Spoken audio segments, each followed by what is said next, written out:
Good morning, everyone. Welcome to Gulfstream today. Ron Nicoletti along with Brian Nato, and we have a fast main track, a firm turf course. Brian, good to see you again. Had a little break yesterday, and I knew you took care of everything very well. I watched you from afar. Oh, I appreciate that, buddy. Good to have you back in here, and just the guys today. Well, Claudia will be with us a little bit later as Samantha is off today, and you missed a little bit of a situation. The rainbow was out there to be had, but it was not, so we double back around today at $350,000. And that will be races 4 through 9 this afternoon. And there you see that big number, boy. You know, I deputized for you yesterday. I did not hit it yesterday, but I had... How much was your ticket? Big shoes to fill. 42 even. Oh. Even. How about that? I don't even know how you get 42 right? even. I said the same thing.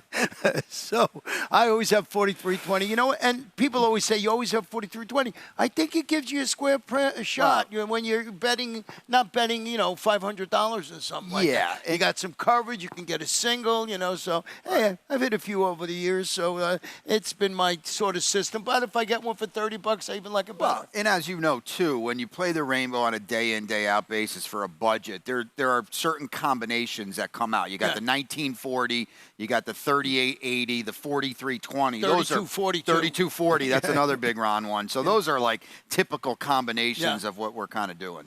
So with that said, I don't know what we've said, but with that said, first race, mile in the 16th on the turf, so you can't go wrong. We got almost 40,000 already in the pick 5 pool very early in the wagering. The super high 5 has almost 6,000, so that must have carried over from yesterday. That will be a 6-figure pool when it's all said and done, so get involved.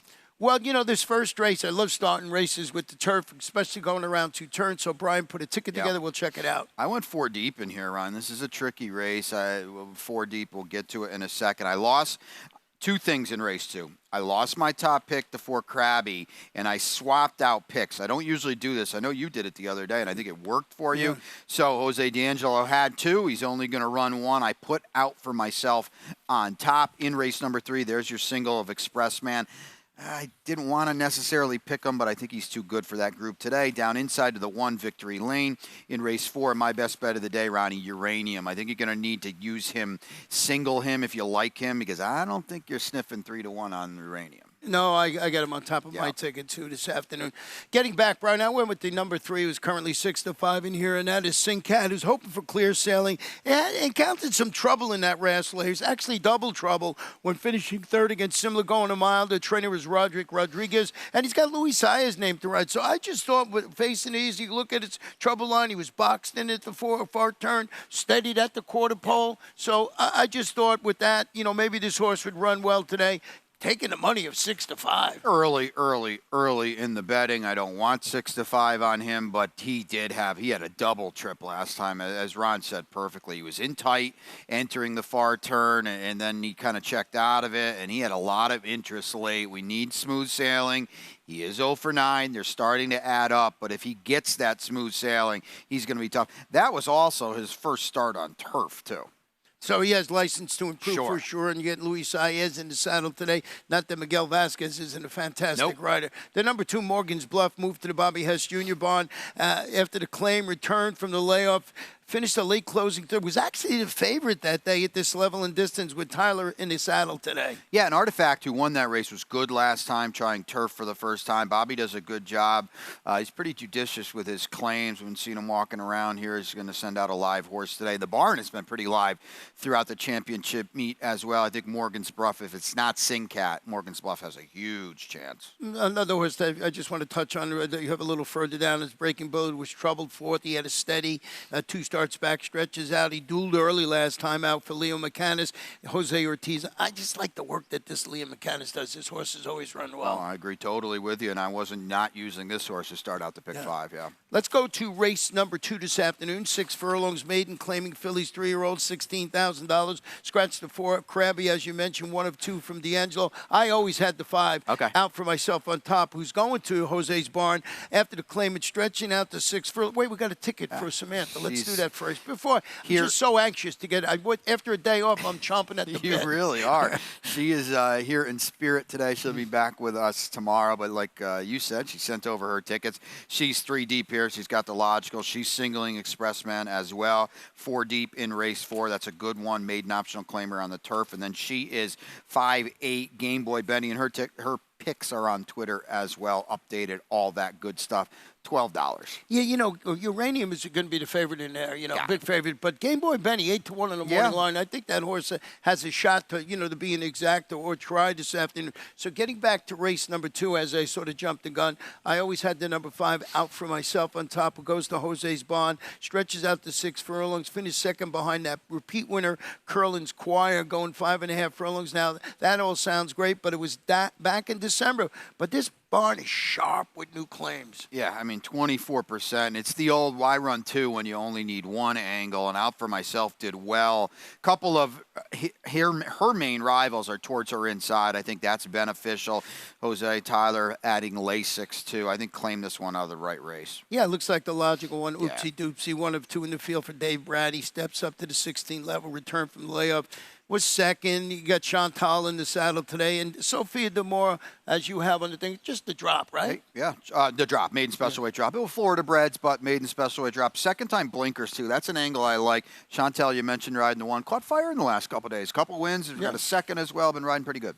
Race number 3 this afternoon. We're going to stretch it out to 1 mile and 1/8. This is an allowance optional claimer for 4-year-olds and up. That optional tag is $25,000. Compact field of 6, but a good field. And as you mentioned, the number 5 Expressman stretching out today. Stretching out. So the 2 turns, he's got to negotiate it. I didn't like his race last time, but maybe I'm being too hard on him. It was off a little bit of a break, and Black Belt was just absolutely streaking at the time. He ended up going on to run in the Grade 3 on Pegasus Day.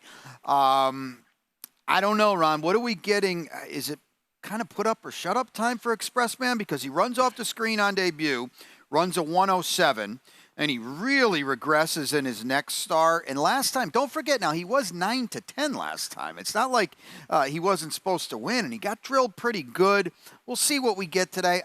I put him on top. The problem is, if it's not him, who is it? Well, there's no better trainer than Todd Pletcher, and he thought enough to put blinkers on this horse. So maybe he thought this horse with the stretch out wasn't focused as much, so I think that might help. Now, the number 2, Iconic Adventure, I like this kind of angle. He broke his maiden going 9 furlongs right here last February, so we know he can handle the distance. He stretches out. He failed to show much. He was eased in his return going a mile, but Billy Mott is good with this. This horse has been working well since then. Junior Alvarado returning on the son of Go Zapper.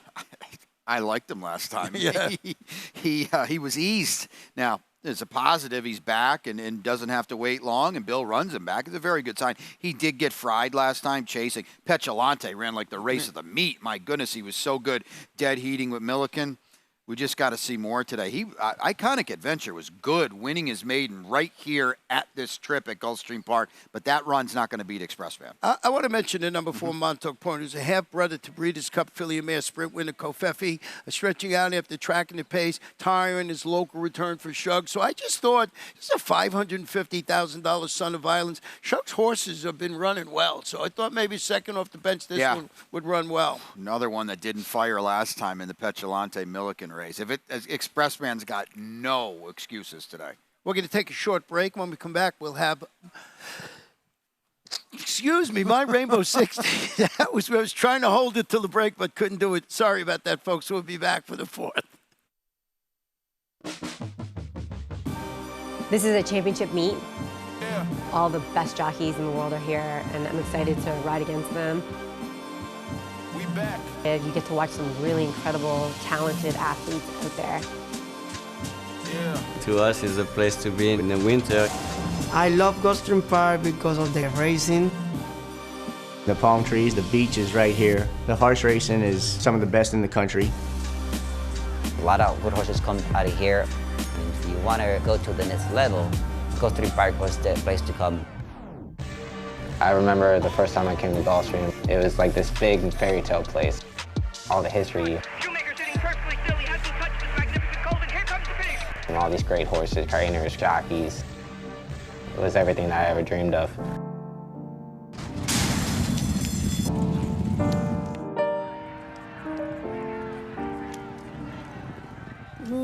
Welcome back to Gulfstream today. Fourth race is going to be a mile on the turf maiden. Optional claimer 3-year-olds. That optional tech 50,000. Scratch the 7 red selfie boy.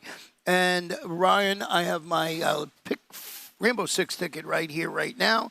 And guess what? 4320. We'll talk about this race in a moment. Too deep for me in race number 5. Uranium, absolutely. But I think Game Boy Benny might be a sneaky in there.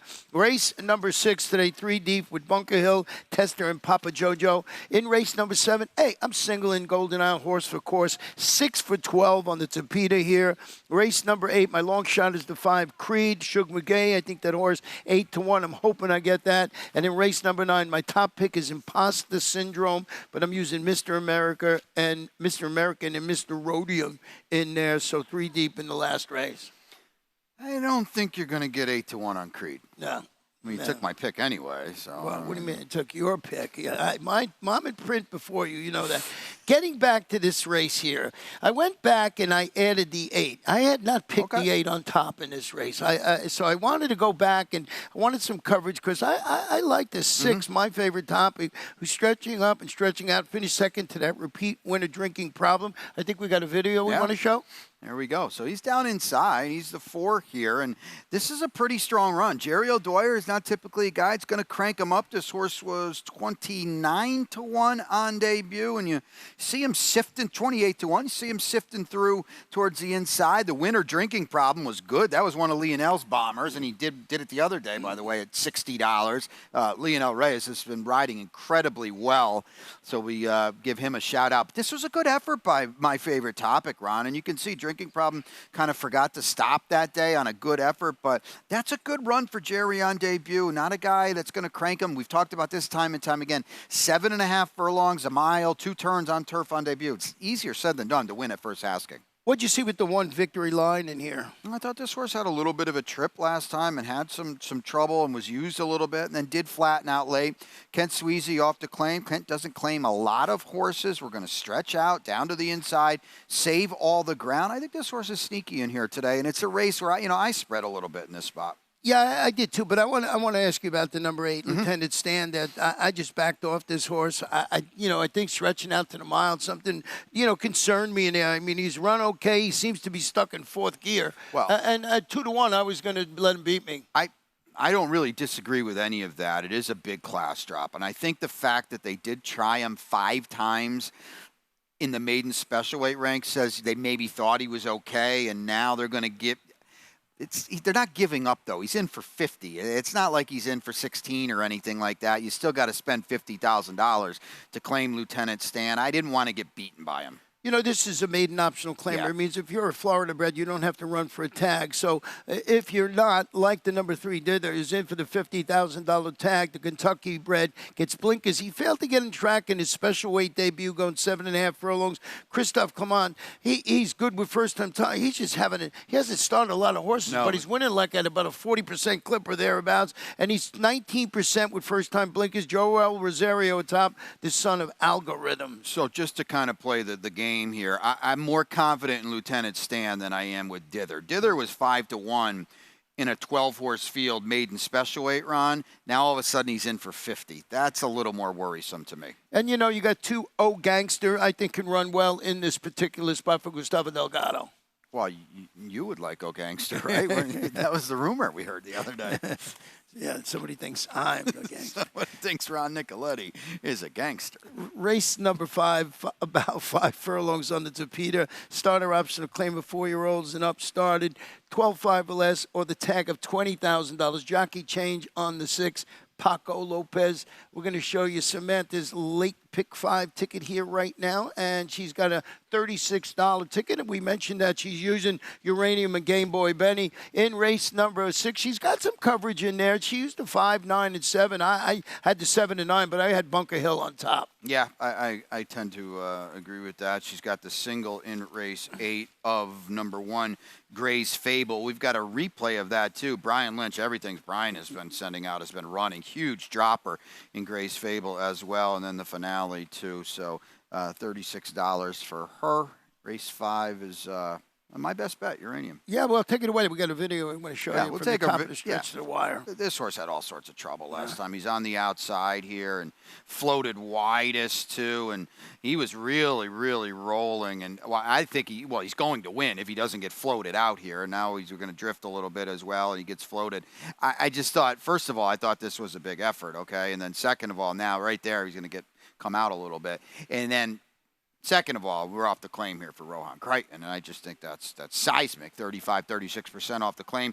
Rohan, admittedly, the barn has struggled a little bit, but he did get a win yesterday. He was holding the keys to the single, by the way, in the race 9. I think you were on your 45th mile of biking yesterday. But well, not quite 45. Okay. Number 5, I like this horse today, Game Boy Benny, as you could tell as I was talking about my ticket. And I think is eligible to show more. This one got parked 7 wide when finishing 3rd against this level, going 5 on the Tapeta. Cheryl Weinbart, boy, we like the work that she does when she ships in from the Windy City. She's got Jose Ortiz handling 2nd start over the local Tapeta. And that's sort of what I've been watching with horses. Yep. They get a start and then they run a little bit better. Maybe they don't win, but they run better the 2nd time over the surface. Takes time to get acclimated. Cheryl blew up the board the other day at 18-1 in a turf sprint. And this horse likes to win races, too. 9 lifetime wins, which I think is a pretty big deal as well. Samantha found this horse and used it. I've got a little bit underneath, but that's really more because I like Uranium so much in this spot. And what about the 4B by the Sea? Well, I just think this horse had a little bit of a trip last time, and then he got fried dueling with a super success was the race that Marty Drexler won. This horse just got fried chasing an early pace that day. I think the prior races, can he get back to it? I don't know, but his prior form makes him a threat in here. And then, of course, Discreet Tune is down on the inside coming out of a good race, too. Yeah, you know, I'm glad you brought up Discreet Tune. I got it in 3rd. You got it in 4th. I almost put this one in 4th. I wasn't that enamored with it. The morning line favorite, dropping a notch, turning back. You know, he weakened late to finish 4th. Against those starter optionals, Carlos David, Jr. Alvarado. I wouldn't be surprised if he wins, but I sort of backed off it. I'm with you. I mean, he comes out of the best race. Wara was so good, and Speedy Hans and Uncle B. But the problem with Discreet Tune is he's going to have to run hard every step of the way as the inside speed. You got a horse right to his outside. Psychedelic Shack just flew last time. I don't see how they don't hook up early, hook up often, and at least come back a little bit today. And I like Speedy Hans tomorrow. Yeah. Saturday's card, so I don't know what that means today, but I thought that was a pretty good race. Well, I'll probably pick him now, too. Yeah, definitely. 6th race, a mile on the turf, maiden optional claimers, 4-year-olds and up. Optional claiming tag, 40,000. Let's check out my late pick. Oh, no, it's your late pick 4 ticket. This is about as big as I'm going to play in this late pick 4. And if that gives you any indication, it is a wide open sequence. 5 deep for me here, Ron. In race 2, 25, David's Rose on top. And then a 3x3 late double. Creed is my long shot as well. We'll see what we get on him. Mr. Rhodium down inside in the finale. I'll tell you what, late pick 5, late pick 4. Throw the rainbow in there as well. Yeah. This is a good late part of the card today. Yeah, you know, in that 7th race, I singled the horse in there, not a horse that you used in there. I just thought you could have went 8 deep in there, and the ticket would have been, we'll talk about that race in a moment. Getting back to race number 6, the 3 Bunker Hill, who was 2nd at this level on this course last February. He's going back to the grass today after tracking the pace. Finished 4th against maiden special weight runners, going 1 mile and 3/16 on the Tapeta. It's Jimmy Toner. He's 3 for 11 at the meeting. Might be 3 for 12 now as go-to jock Jorge Ruiz managing. So this is a combo. Drop down, surface switch, turn back. Yeah. All his horses have run well. Well, that's for sure. And he's used Ruiz with success in the past. I don't know. He's 0 for 10, so I faded him a little bit. But this is a spread race. I just couldn't, to be honest with you, I'm at my limit with 5 horses in here. You did go with the number 5, Covert Cat. This one from Mike Trumbetta's barn. Yeah, we could have easily shown a replay of this one. Had some trouble last time. Still was only beaten 4 lengths for Mike Trombetta, getting back to the turf last time. If you draw a line, I think now it's easy to do so. Draw a line through the Tapeta sprint, 2 back. Look at the route, turf form. Major threat in a race like this. The number 7, Testa, is stretching out after returning from the 13-month layoff to finish a press to pace in weekend 4th versus this level going 7.5. This looks like a perfect table setter. Todd Pletch, you know how good he's over 25%. 2nd start off this type of layoff. He's got Louis Sayers at top. I think when smoke clears, this one is the one to beat unless you're trying to get a little bit of a price. Yeah, he's going to be favored in here. The only question is how short of a price do you want on him? I mean, he's supposed to run better off that. The return wasn't bad at all. He could be a very strong favorite in a spot like this. And I just didn't think his margin was that much than anybody else in here. You know, the number 9, Papa Jojo, stretching out, he responded to the drop down with a third-place finish in front of Teska going 7.5. It's Safi, it's Tyler.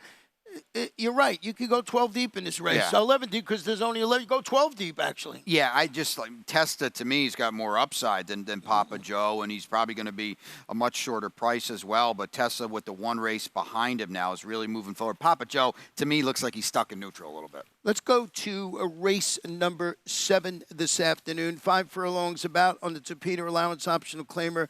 The state-bred fillies and mares, 4-year-olds and up. The optional tag is $20,000. And as I showed you on my ticket, I'm just going to single Golden Isle in here, and it's just a horse-for-course play for me. 6 for 12, 50% on the Gulfstream Park Tapeta. Goes to the Kathleen O'Connor bond after the claim. Was given some time off after pressing the pace and fading at this level and distance in October. So the horse for course, it's a speedster, breaks from the rail. They jumped in and grabbed Paco Lopez, which I find so interesting, doling out this horse's speed today. So that's it. I'm hanging my hat on the horse for course angle here. Well, Kathleen doesn't claim a lot of horses, and we know how sharp she is. And I like the fact that you're right. She gave 2 things now. She freshened this horse up off a real dud last time, and is going to run him back in the spot that, in a spot for a good number here, a good person in a spot like this. In for 20, claim for 20. We don't really have to worry about anything like that. What I did worry about was all the speed to the outside. The number 2, David's Rose, making the third start back, third start of the current form cycle. Probably the one to beat. Finishes third as the favorite at this level and distance. So I picked him. The race 2 back, is that the rule or is that the exception? Because she's never done anything really that close to it. I kind of just hope and think she bounced a little bit last time, and now with it behind her, she can get back on the beam and run them all down. The number 5, you have second, I have a third. It should be primed and ready. You'd think Dorfmore returned from the layoff, finished 4th behind David's Rose, which was a first ever outing on the Tapeta. Mary Leitner, how good has she been going? But she's 2 for 5 with the second start back from this type of layoff. But talking about horses that have been running well here. Yeah, with Edgar Zayas aboard too. So that's significant. He's been riding all her horses. Talking tipsy, don't sleep on this one either. We'll take a look at a stat on Jimmy Gullick, who's done really good work on the Gulfstream sprints here in the Tapeta. 30%, Ron, 8 for 30. Look at that ROI. This horse, to me, might be in between a rock and a hard place. Chasing Golden Isle with speed to her outside. But that's a big stat.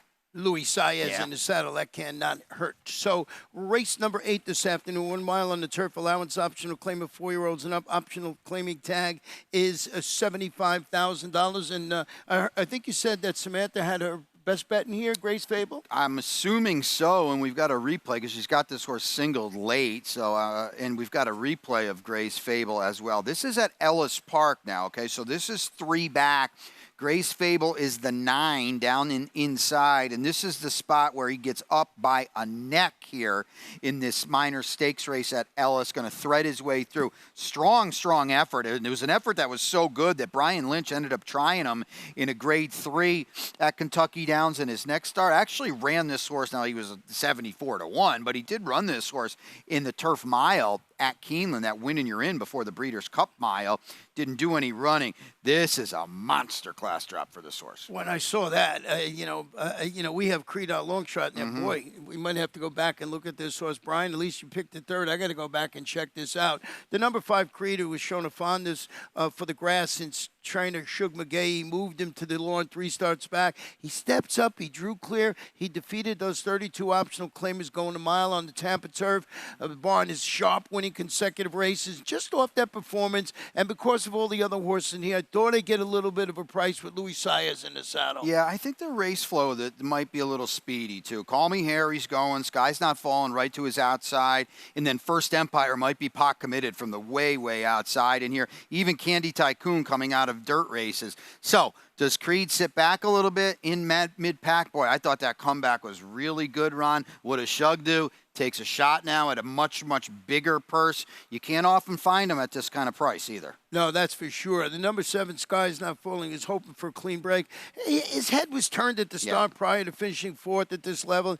He was on a 2-race win streak before that trouble last time out. Yeah, and he blew things up 48 to 1, 2 back. I thought he backed it up last time. Maybe people thought that was a fluke. I don't think so.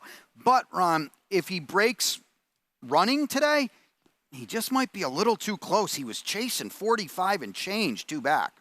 Going to have to go back and look at that Grace Fable. I'm glad we showed that video in here. Race number 9 this afternoon is about 5 furlongs on the Tapeta. Maiden optional claim is 3-year-olds. Optional tag if you're not a Florida bred is 50,000. Scratch the 2 first place G from the David Fawkes barn. We'll start with your horse in here, Mr. Rhodium, who's debuting on the Tapeta. Yeah, down to the inside. Eddie Police's got adding Lasix. Paco is aboard here. I didn't want the 8. I'm going to just be upfront and honest about it, and I wanted some kind of price in this race. This horse basically lost all chance at the start last time. Now we're going to try Tapeta. I think Paco Lopez will put more speed into this horse, too. The Lasix goes on. I was just trying to be creative in a race where I didn't want the favorite. And look at that bullet work, 47-2, which is the best time of 94 workers at the distance. You mentioned Paco in the saddle. Imposter Syndrome moves to the Mike Maker barn. To the claim debuts on the Tapeta, showed speed and weak and late. That was 50 maiden optional claimers. You found a stat that was not too good. No, not really. And I thought this horse was a fade based on the race 2 back. And it's not a huge sample. 1 for 14, Mike Maker. 7% off the claim in all-weather sprints. So Imposter Syndrome, listen, he's going to be an underlaid price. He's going to be betting here. I was not impressed with his race last time. I'm just willing to make him beat me. If he does, hey, that's why it's gambling. And that also, want to mention Mr. American. Kathy had a victory yesterday. Kathy Ridfo, solid in defeat. Lasix was added. And this one really responded with that chase to win a second, going 5.5. Sonny Leone named to ride. You asked me if you missed anything yesterday. Kathy watched the race in the office in Ed Gray's chair and just, like she knew it was going to happen, right out to the winner's circle. So well done. Well done by Kathy, and see if she can do it again today. But we are not done, and Brian was kind enough to put the lightning round together here. And what did you do? Well, we got double stakes tomorrow on a big 12-race Saturday card, and first and foremost, the Grade 3 Gulfstream Turf Sprint. And your old buddy Belgrano is back, and I'm going to tell you what, he is heck to pay again tomorrow. Your long shot, your buddy Frank Russo. Frank got a win the other day. We chatted with him. That was good to see. And here's Belgrano running them all down. Yeah, he got a perfect setup in that race and just got up, really nice ride by Paco Lopez to win that race. And that was Saturday. So I think this horse gets the same pace scenario. See if he can do it 2 in a row. I agree wholeheartedly with you. And what we didn't see is he actually checked out of it on the backstretch there. He still ran them all down. Now that's the guys, the gals are on the card too as well in their own little turf sprint. And they've all got to beat Miss J. McKay, who was devastating last time. Yeah, she just exploded to victory in that particular race. And here you could see her coming. And, she won the Abadanja last year, too, and then had trouble in the next race. So now she's going to try and reverse that and win 2 in a row here. And this horse is great. Of course, trained by Christophe Clement. Yeah, she looked so good there. Best bet for me today is, I always forget these, by the way. Oh, that's right, Uranium for Rohan. There we go. And my best bet this afternoon comes in race number 7. It's the 1 Golden Isle, the horse I'm trying, the horse for Corsa. I'm trying to get, and whatever my long shot is, I'm sure Brian has the similar idea. So you could show them both real quick. Creed 8-1. Oh, Ron, Creed 8-1. So well, give me 9-2 on Creed, probably 5-1. We'll be happy. I didn't think we'd get 8. I was hoping to get 6. Now with both of us picking it, they'll probably go up at 10. The pick 5 approaching 75,000, and a super high 5 is up there too. Yeah, and you are Beat the Expert, by the way, tomorrow. Don't forget that's that. That's right. Beat the Expert Saturday. Make sure you play that, and it's free to play. You got a chance to win one of those cool polo shirts. Says right on the sleeve, Beat the Expert. So, boy, you guys know how to beat us for sure over the last couple of weeks. Saturdays have not been good to us, so maybe I could change that. The first week, I did okay, but since then it's not been too good. But we can turn it around tomorrow. Got a great card. We're going to turn it over to Pete Aiello in a couple of moments, as Brian mentioned. Samantha off today, but Claudia will be joining us throughout the afternoon. Absolutely. Best of luck. Pete does not have his work cut out. Only a few scratches on this beautiful Friday here. We're ready for the start. They're off.